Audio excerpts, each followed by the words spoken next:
Well, this is a tough one. And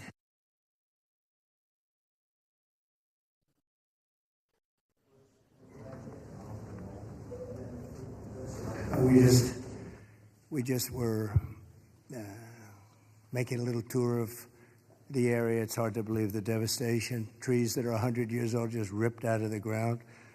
I've never seen anything like it. I've seen a lot of bad ones. I've gone to a lot of hurricanes, a lot of tornadoes. I've never seen anything like this. This is a bad one. We just visited with incredible families that, I mean, look, they've been devastated. They lost their child or two children, and just hard to believe what, I've never seen anything like it. A little narrow river that becomes a monster, and that's what happened. But the First Lady and I are here in Texas to express the love and support and the anguish of our entire nation in the aftermath of this really horrific and deadly flood. Nobody has any idea how and why a thing like this could happen.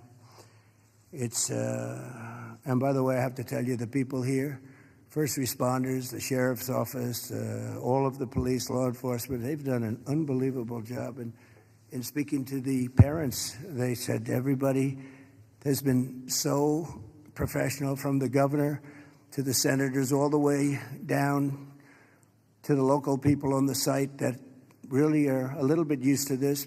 They've been looking at this for years, but in much smaller doses, much smaller doses. 12 years ago, and then in 1932, they had a real bad one, but that bad one was half of what this was. But I was speaking to some of the great people in the town, and they said, no, every year we get a little bit, but it was like a little bit of a flood, right? You were telling me, and it was just a flood. We got used to it. We had people, and we took care of it, and this year it was like, what's going on, right? So all across the country, Americans' hearts are shattered. I had to be here as president. First Lady wanted to be here. All the beautiful souls, and we're filled with grief and devastation. The loss of life, and unfortunately, they're still looking. They're still looking. There's a lot of missing children, possibly, mostly. We don't know, but they're still looking, and they'll find everybody, but it's not an easy thing. You would think it would be easy. It's very tough. I looked at what they're going through, what they have to do. But dozens and dozens of precious children taken from us with such, I looked at the pictures of almost all of them, and it's terrible. Following a torrential downpour, the worst that anyone's ever seen, Guadalupe River rose 26 feet in less than 45 minutes, and I've even heard it went well over 30 feet. There's one story that one person said it had to be 60 feet at one moment. This is like a giant wave in the Pacific Ocean that the best surfers in the world would be afraid to surf. And it unleashed a catastrophic flooding as most residents were asleep in their beds. A very dark evening. The waters claimed at least 135, 140 lives. They're getting that count, but the count that they don't have is how many are still missing. But a lot of lives, a lot of young angels. At the Girls Christian Summer Camp, known as Camp Mystic, a legendary camp, a camp that people would want to go to from all over the country. People, parents, they come and they would stay with their children. They'd stay in other cabins just to be with their children, but a legendary place. They were there because they loved God, and as we grieve this unthinkable tragedy, we take comfort in the knowledge that God has welcomed those little, beautiful girls into his comforting arms in heaven. And we believe that, have to believe that, and we do. And we lost some wonderful people beyond the little girls. We lost some very brave men and women that tried to save the girls. As our nation, we mourn for every single life that was swept away in the flood, and we pray for the families that are left behind. It's amazing the incredible spirit from those families, I don't know. I don't even know how they do it. But moments ago, Melania and I spent a lot of time with them. That's why we're a little late. I think this was a good reason to be late, frankly. And we just gave our warmest condolences. But you say to yourself, you know, how do you give condolences? How do you do that to a young person that 3 days ago was here, 4 days ago was here and vibrant, and now is no longer here? The search for the missing continues. The people that are doing it are unbelievable people. That you couldn't get better people than this anywhere, Christy, right? Anywhere in the world, you couldn't get better people. And they're doing the job like I don't think anybody else could, frankly. And I want to thank them. I want to thank all of these great first responders who raced into very grave danger. We have some people that were incredible. The single Coast Guard rescue crew saved an incredible 169 children at Camp Mystic, 169. And the camp staff was also incredibly courageous. Are those Coast Guard people around here someplace? Because I hear some incredible people. And I actually, Scott Ruskin, is he around? Where's Scott? He's not here right now, sir, but he will be here later, and I will be. Oh, okay. Well, you let him know. I'll let him know. John Dunn, the owner of the Hunt store, was a flood. Where are you? Okay, good. We spoke a little while ago, and it sort of John was telling me some stories about that store, and it was just really amazing. Yes, Mr. President. First, let me correct. I was owner of the Hunt store from 2013 till April of last year, where I actually sold the store to Haley and B.B. Lehrman, who are excellent operators, and they're on the ground right now in Hunt, leading the effort there together with the fire department, the churches, the schools, what have you. And they're doing a phenomenal job. Good job. My role in it is I had seller finance the deal. And you're going to bring it back? I'm absolutely going to bring it back. And the walls are up, the two walls are up, and you're going to... There's belief out there that it was a total loss. It's not. A gentleman by the name of Larry Graham put up some incredible walls in 1973, and he's a great engineer, and those walls are still standing. Save the walls. Save the walls. Okay. And the goal is, and I think we can get it done between Haley, BB, myself, and some outside help that we're going to be getting. I think we're going to get it reopened very quickly. Good. I think it's important to get it opened quickly because once we do, the community can get back to a sense of normalcy. I think it'll be good for the community. I think it'll accelerate the recovery process. There's a lot that has to be done, but I'm impressed and very pleased with the resources that I think are going to become available through the conversations with Chip Roy, Governor Abbott's office, and others, that we will get it done quickly. Yes, sir. Thanks, John. Good luck with it. Okay, I'm sure you will. The search for the missing is continuing, as you know, and today I especially want to thank all of these incredible people from the Coast Guard, and you'll give my regards in particular to some of the people we mentioned. Every American should be inspired by what's taken place during this short period of time. And I want to thank Governor Abbott. He's an amazing guy. We come very, very close politically and personally. And we've had a tremendous relationship with Texas. I guess Texas brought us together. We were together fine, but now we're together a lot more. And I want to thank Cecilia, your great wife, who's been our friend for a long time. The job you do is really incredible in so many different ways, including with the border and every different way. Admired by everybody. Secretaries, Kristi Noem, Brooke Rollins, Scott Turner, and Administrator Kelly Loeffler. They all wanted to be here. Some of them hopped on the plane with me. Senators John Cornyn and Ted Cruz, you're here among us. And thank you very much. Our great Lieutenant Governor, I see you sitting there. I don't know if they even have your name down, but when I'm here, your name is down, right? He's doing a good job, always did. Always did. Also, numerous members of Congress, including Chip Roy from the district. This is Chip's district. I had a lot of time last week we spent with Chip Roy getting that great, big, beautiful bill passed, and who would have thought, and he's not easy, but he's good. Where is he? Where's Chip? Who would have thought this was going to happen? And he called because we had a big ceremony set up, and he said, we have a little bit of a flood here, and I think it's going to be a little bit, I better stay here. I better not come back and go to it. And he wanted to be there. He was a part of it, a big part of it. And then he called again, and he said, this is bad. And then it got really bad, far beyond your worst, wildest imagination, right? So thank you very much, Chip. I appreciate it. And Brian Babin also is, I don't know if Brian's here. But we do have, and I have to just give some of the names because it's very unusual. Nathaniel Moran, Dan Crenshaw, all of these people wanted to be here.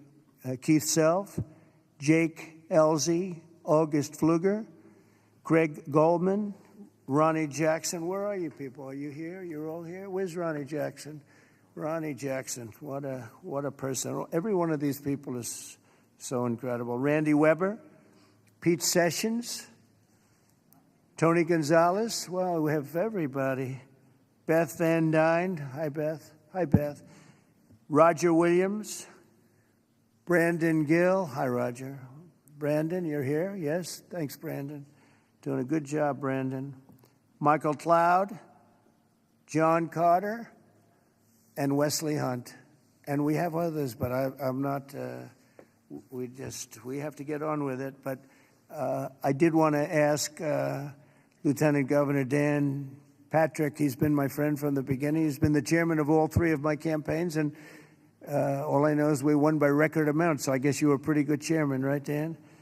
And his son is fantastic, too. But Attorney General Ken Paxton. Ken's around here someplace. Hi, Ken. Hi. And Director of the Texas Department of Public Safety, Freeman Martin. Freeman, thank you very much. You're doing an amazing job. Texas Chief of Emergency Management, Nim Kidd. Thank you. Thank you very much. Thank you for greeting us, too. Major General Thomas Seltzer of the Texas Military Department. Thomas, great job. Thank you. Really good job. And many other officials and government, everybody is here. It's amazing. I do these things, and often you just don't have a turnout like this. Half of government is here, but my administration is doing everything in its power to help Texas, and I can tell you that, and the governor will be the first to tell you that when the request was made for the emergency funds, Christy, I think we gave it within about 2 minutes, maybe less. And they had everything they needed, right, immediately. So we've deployed over 400 first responders and assisted or enabled more than 1,500 rescues. Amazing, 1,500. Customs and Border Protection and the U.S. Coast Guard have deployed numerous search and rescue crews, and they're all over the territory, and trauma teams. And beyond this area, the governor was saying we've gone a little bit beyond this area. Oh, there's Dr. Phil. Look at Dr. Phil. You're looking good, Phil. This is a hell of a situation, isn't it, huh? FEMA has deployed multiple emergency response units, and FEMA has been really headed by some very good people. We have some good people running FEMA. It's about time, right? We get some good ones. They failed us in North Carolina, but when we got in on January 20th, they fixed it up in no time. And the Army Corps of Engineers is always around and always strong and brilliant. We're also taking historic action to ensure that such a nightmare never happens again. And we're going to look and see how can a thing like this, they could say it's 100-year. Somebody said it's a 500-year event. It doesn't. We're not going to let a thing like this happen again where it can wreak this kind of devastation. Earlier this year, I directed a sweeping review of the preparedness and critical infrastructure. I think, again, I have to say, whenever I say that, I have to say that the level of professionalism was incredible. But we'll all work together to find out exactly what can be done because they do want to rebuild, and they're going to. I just want to say we have a wonderful First Lady, and she's done a great job as First Lady, and she really very special woman when she saw and met the people that we met just a little while ago. It's very devastating. And would you like to say a few words, honey? My deepest sympathy to all of the parents who lost beautiful young souls. Deepest sympathy from all of us to the community, to everybody who lost a loved one. We are grieving with you. Our nation is grieving with you. We just met with the wonderful families. We pray with them, we hug, we hold hands. They share the stories, and I met beautiful young ladies.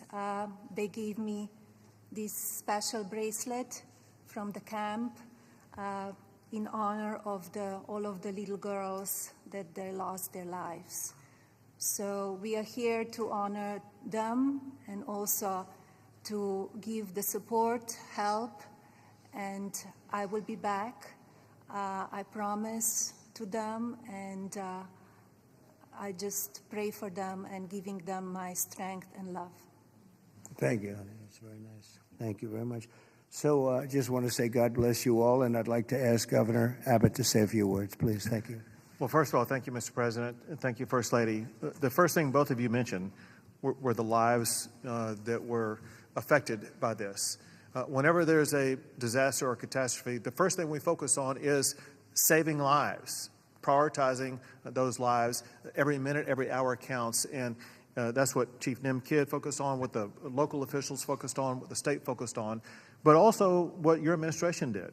On the very day of the flood, you know, the Coast Guard literally saving lives right and left, and we cannot thank you enough for deploying the Coast Guard, deploying the resources, and as you pointed out, immediately when I made a request for a disaster declaration, you and your administration granted that. This is the fastest that I'm aware of any administration responding so swiftly, so collaboratively, so coordinated as we have in response to this.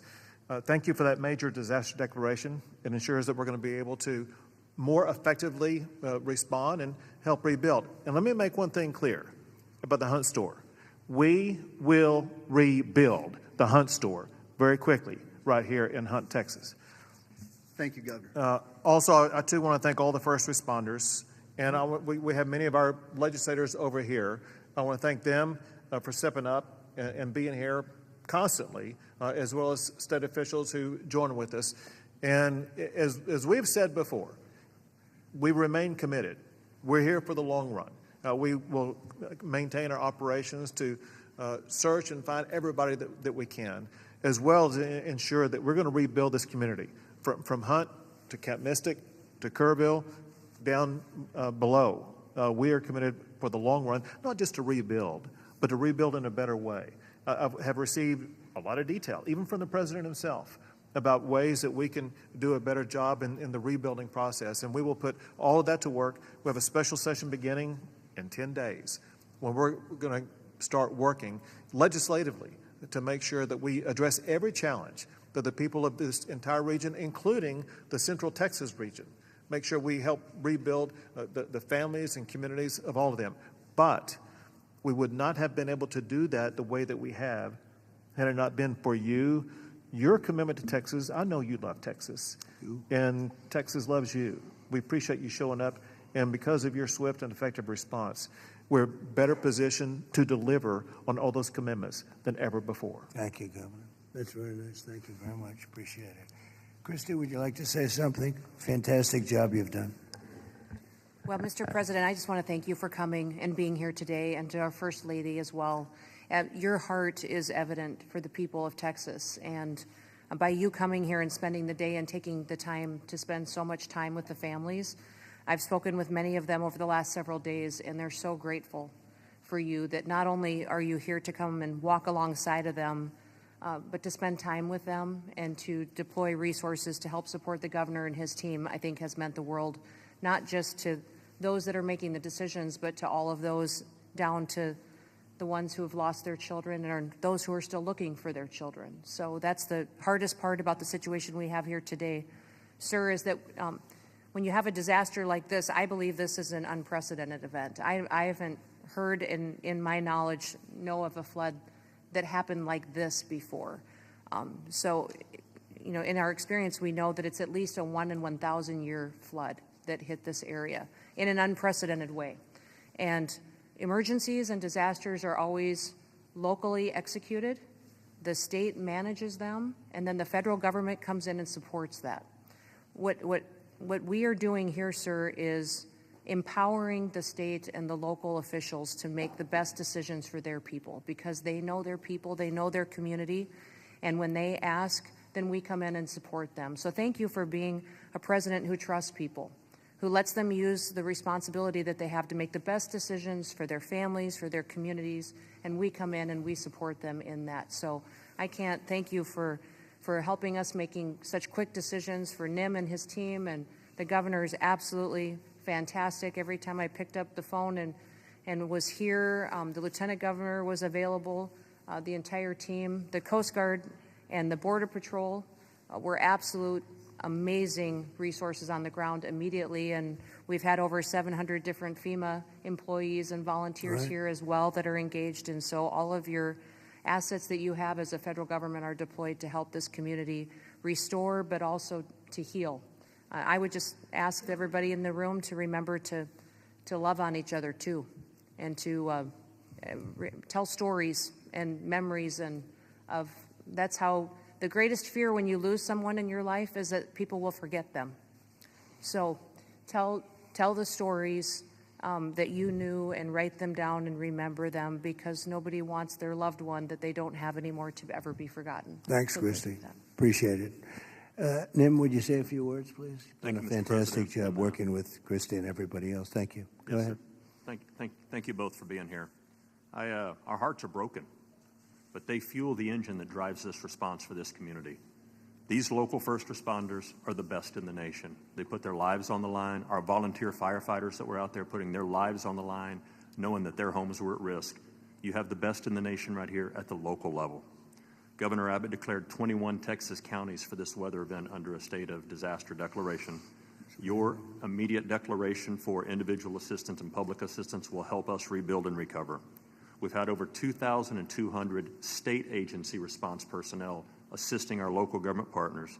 But Mr. President, here's a staggering number. Over 12,300 volunteers have shown up here out of love to support this community.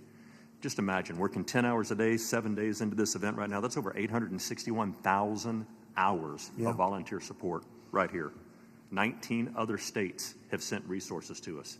Secretary Noem, thank you for the coordination and the effort on that. Your team has been phenomenal. We will continue the search nonstop. We will continue debris removal, and we will help this community rebuild. We're ready, sir. Thank you for a really great job you've done, and the coordination's been incredible with us and everybody else. Thank you very much. Yes.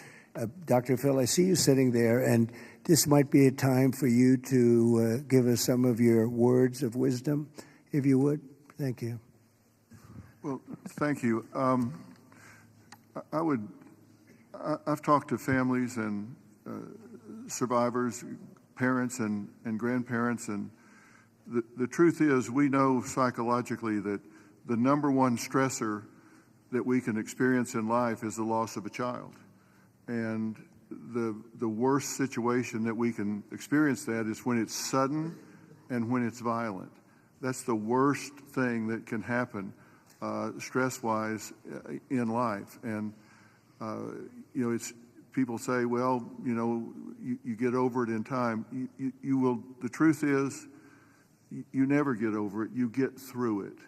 And one of the things Secretary Noem was just talking about, no truer words could be said, that it's cathartic to talk about this. And there's a collective consciousness in these communities down here. This is my country here. Texas is home for me. And there's a collective consciousness here. And everybody in these communities suffered this loss at some level. And so everybody shares that. And so everybody shares the healing. And that will come through here. Everybody will rally together. And this is about faith, and it's about family, and it's about it's truly about community. And it says Texas Strong on the front of the desk that you're sitting at, and that's true, because people will come together. And we need to realize that giving this a voice, and if you see someone in the store, everybody wonders, do I say something to them? I know they lost a child or a grandchild. Do I bring it up, or because they look like they're doing okay? The answer to that question is an unambiguous yes.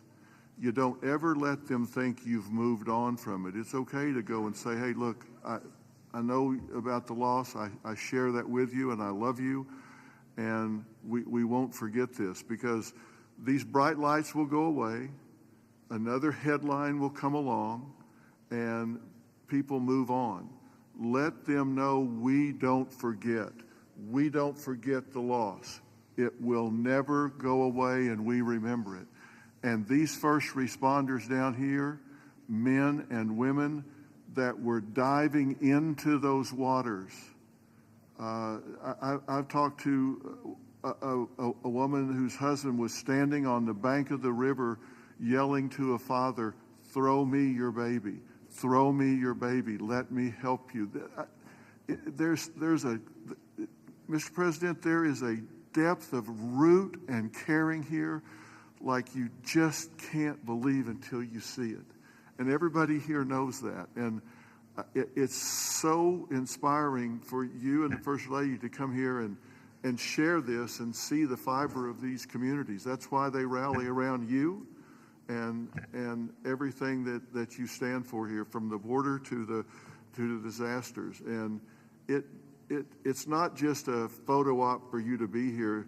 People see your heart and believe in what you stand for. And God bless you for coming here and doing this. It means a lot. God bless you. Thank you. That was really beautiful. I'm glad I asked him to say a few words, Dan. Do you want to say a couple of words, Dan? Please, Lieutenant Governor. We spoke the morning immediately. You and I talked the very next morning, and he was right there. First of all, Mr. President, First Lady, a long time ago, I asked a pastor when I was going to see a hospital, a person in the hospital who didn't have long to live, and I said, what do I say? And they said, don't worry about what you say, just be there. So you and Madam First Lady, the two of you being here, sends a message. It paints a picture that words can't express, and it gives them hope. And the people of this community have become a family. I didn't know the mayor last week. I wish I didn't know him today under these circumstances. But we've become a family around this room, and it starts with you at the top, down to the governor, down to the statewide, down to the secretary. I mean, Christy Nome coming in, she called Saturday morning and said, the president wants me to be there today. And she came. And so that message is so important. Two things will get us through: our faith. So the people along this river are not standing on the rock of the bank of the river. They're standing on the rock of their faith. And that will get them through the struggles that you talk about. But you and the federal government will help us get through everything, all the debris that has to be taken, all the rebuilding. And I know we can count on you. So from the bottom of my heart, on behalf of all of these families, thank you for being here. You just can't measure how much it means to them. Thank you very much, Dan. Great job. Appreciate it. Do you want to take a couple of questions, Governor? Would you want to do that? Do you want to? Sure. Is the press going to be respectful of this event, this horrible event, this horrible tragedy? Please, yes. Go ahead, please. Marissa Amos here with CBS News Texas. Several families we've heard from are obviously upset because they say that those warnings, those alerts didn't go out in time, and they also say that people could have been saved. What do you say to those families? Well, I think everyone did an incredible job under the circumstances. This was, I guess Christy said, a 1 in 500, 1 in 1,000 years. And I just have admiration for the job that everybody did. There was just admiration. Only a bad person would ask a question like that, to be honest with you. I don't know who you are, but only a very evil person would ask a question like that. I think this has been heroism. This has been incredible, really, the job you've all done. It's easy to sit back and say, oh, what could have happened here or there, you know. Maybe we could have done something differently. This was a thing that has never happened before. And nobody's ever seen anything. I've never seen anything like this. I've gone to some real bad ones. I've never seen anything like this. So I admire you, and I consider you heroes and heroine. And I think you've done an amazing job. Brian, go ahead, please. Thank you, Mr. President. If I could ask you, who was the first person to contact you to notify you that this tragedy was unfolding? probably Christie, but I was notified by a lot, and Chip called also. Chip was here for, he thought it was going to be a little flood. He was going to miss the signing for the big, beautiful bill, and he called to apologize. He said he's going to be delayed because of a little flood, and the little flood turned out to be the biggest flood anyone's ever seen. So Chip, but Christy called right away. She was there. I looked the next morning. She was right there on the ball. So I just want to say, as a native Texan, I've received hundreds of messages. I told you that the other day, but I want to tell our representatives that are here in the crowd today, thank you for your response. This is Texas Strong. President Trump, this is America First policy in terms to responding to a tragedy like this. Thank you on behalf of Texas as well. Thank you very much. Well, that's a nice reporter. That's a nice question. That's a nice, but I like his statement even better. Thank you very much, Brian. That's very nice. Yeah, please, go ahead. Great to see you, President Trump. Thank you. Thank you, First Lady Melania, for being here. I'm born and raised in Texas, and there's not a person in our state who hasn't been impacted by this tragedy. But what's been so disheartening recently are these ghouls on the left, like Jasmine Crockett and the left-wing media, who want to point fingers and play partisan games and fundraise off of this crisis. And what I love about Texas is we come together in a crisis across party lines, ideological lines. So what is your message, and maybe Governor Abbott as well, to these folks on the left who are using this to gain partisan points in viral videos? Well, I'll start off by just saying, you know, they've lost their confidence. They've had a tremendous run of bad talent. I don't say bad luck, I say bad talent.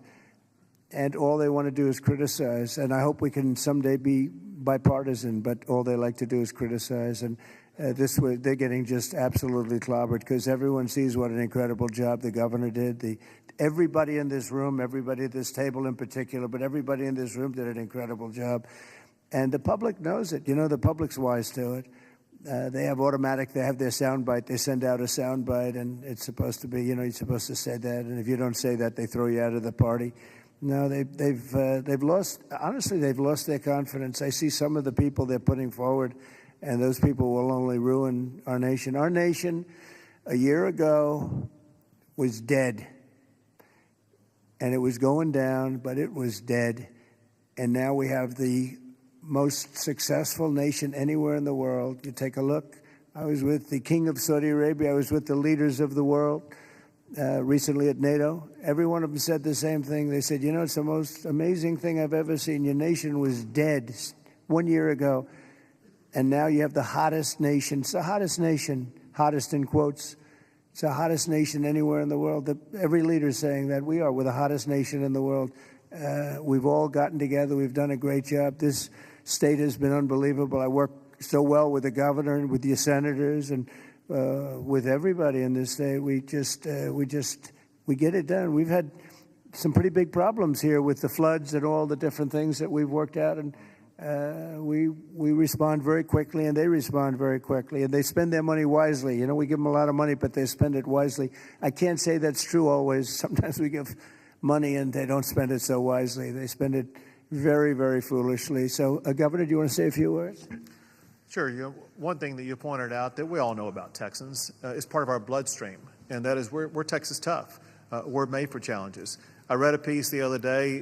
I'll just quote one line from it, and that is, when the rivers rise, so do we, and we rise to the occasion. And the way that we do that is by everybody working together. We are one team united. We are Texans, and fighting as Texans, we're going to rebuild not just Kerrville or Hunt or Kerr County, but across the entire state, across regions. We're going to come together and fight together and ensure that we elevate even better, keeping foremost in mind exactly what Dr. Phil was talking about. As we rebuild, we've got to constantly comfort the families of those who have suffered a loss. Those two things combine, and we will be our quintessential selves, and that is Texas tough, Texas resilient. Thank you very much. Go ahead, sir. Mr. President, the blue shirt. Thank you for right over here. Go ahead. I'll wait for Chip. He's my representative. I'll wait for him.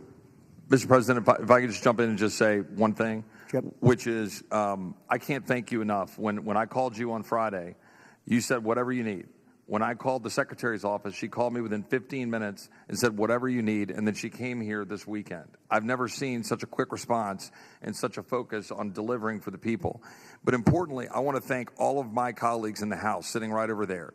Every single one of them called me personally. Every single one of them reached out to this team that the governor was just talking about, the team effort to deliver for the people of Texas. They're here now, not here at a microphone. They're here just to be here because they believe in this state and they believe in what you're doing as the president and they believe in what the governor is doing.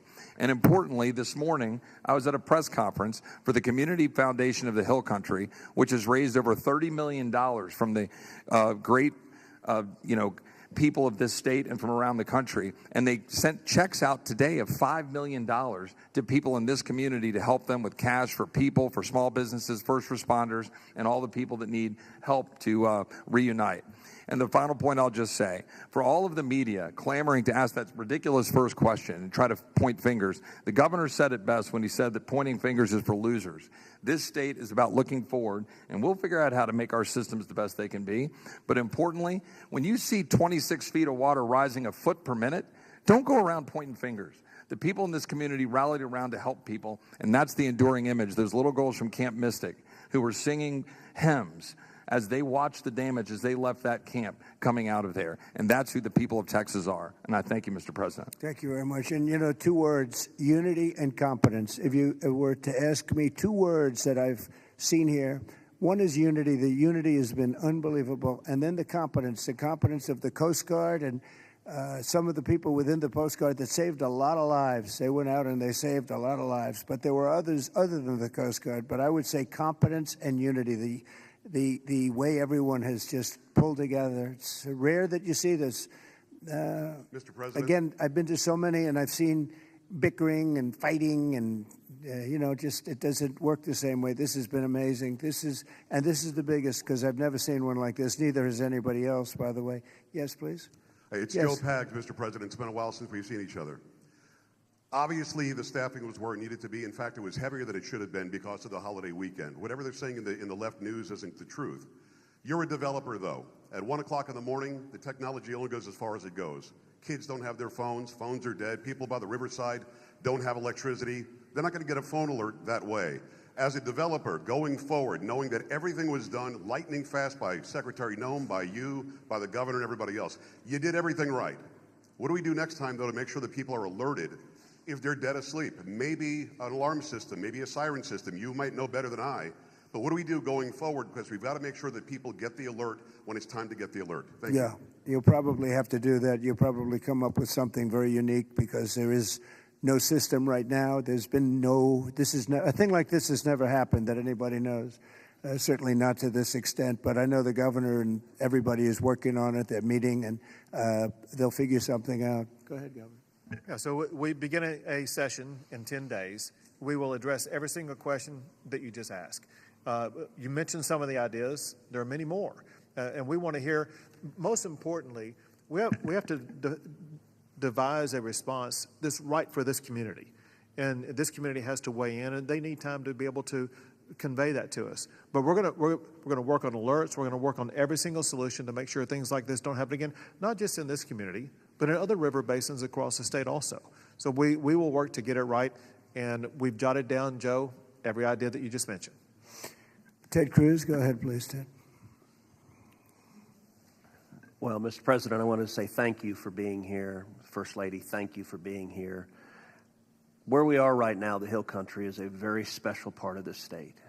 It is universally considered the most beautiful part of the state. You've got rolling hills. You've got these incredible, peaceful, wonderful rivers. The Guadalupe River, just about all of us have been swimming in that river, floating in that river. And one of the things that's really special about Kerr County is there are 40 summer camps here. This is a place where all across Texas our kids go.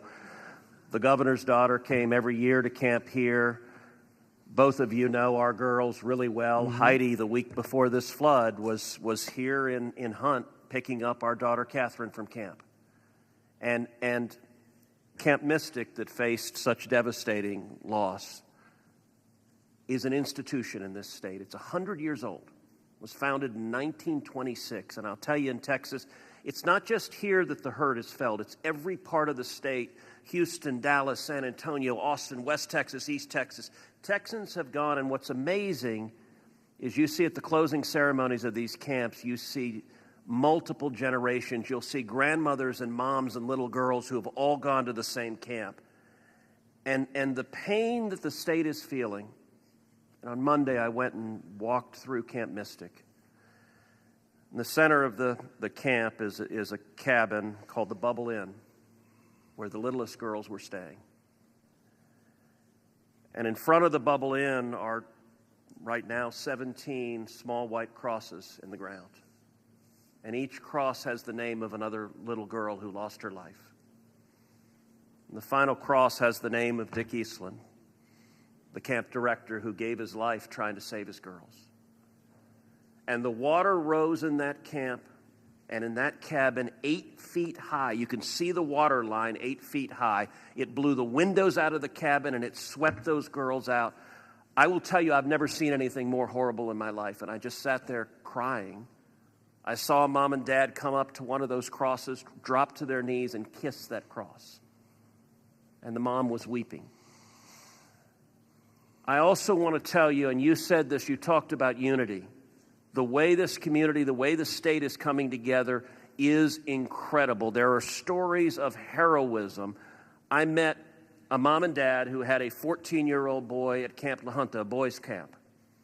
Their 14-year-old son was awakened at 3 in the morning. The water was rising. The counselor said, let's go save the little boys. And they went down to the 7, 8, 9-year-old boys and pulled them out of their camps through the crashing water. And this mom and dad were crying. Now, their son survived. And I said, look, your son will always have this trauma. You will always have this trauma. But at the same time, your son will always know when he was 14 years old that there are little boys and one day there are men who are alive because he had the courage as a 14-year-old to risk his life to save them. And so we are grateful you're here. And I will say something Chip referenced is very true. There's a video of a school bus full of campers from Mystic after this crisis, riding past the devastation, and they are singing Christian hymns. And I promise you there's not a person here who can watch that video and not weep. Tears of sorrow, but also tears of joy. So we are grateful for the response, Governor, the first responders, everyone who's come together, and to all the moms and dads, just know we love you. The agony, my street at home, every house has a green ribbon around it for the girls at Mystic. And that's true in a lot of streets all throughout Texas. And we will come through this one way or the other. And I'll tell you, the Hunt store right now, the sign says Hunt store, except today it doesn't. It says Hunt Strong. They redid the sign. That's the spirit of who we are. Thank you, Ted, very Mr. much. President? Well, yes, please. I wanted to respond just to something that Joe Pag said and the governor. The speaker and I announced yesterday that we will begin our hearings in 2 weeks, but in 3 weeks we're going to have a hearing in this room so that the residents and the people in this area don't have to come to Austin. We're going to come to them, and we'll stay here as long as it takes to hear their stories and their needs and their wants. So we're going to be here in 3 weeks in this room. Good, Dan. Very good. Well, I just want to thank everybody for coming together, and the word unity again, but I just want to thank you very much. And we'll be helping you from Washington, D.C., like no other president would do. Nobody else would do it. Nobody else would be even get back to you. You know, you're fully funded, as you know. And Christy, I would say they were fully funded within minutes of hearing about this. And, you know, the state of Texas, number one, they do it right, and they've done it right for a long time. And it's, you know, a very special place to me, I will tell you that. Politically, I don't want to say politics, but politically it's been a very special place to me. Our great Secretary of Agriculture, who you've done such a great job, Brooke Rollins, you come from Texas, and I just want to thank you. She even got the cost of eggs right down, you know. They hit me with that one, and she got them down so quickly nobody knew what. By Easter, everybody was having eggs at a lower price than they ever thought possible. But you've done a fantastic job. But it's just been it's been a very special state to me, and it's my honor. And we will continue to work together, and it's a bad situation, and you can never say, oh, it's going to be bigger, better, stronger. It's just so many lives have been lost. You can't say that. But we're going to make it We're going to make it back. We're going to make it back, and we're going to make it good again. And everybody wants to do it. And I just want to thank you, and I want to congratulate you. You guys have been unbelievable. Thank you for your words before. It was unbelievable. The job you've done, Kim, everybody, every single one of you. So you should be very proud, and we're very proud of you. Thank you all very much for doing such a good job. Thank you very much.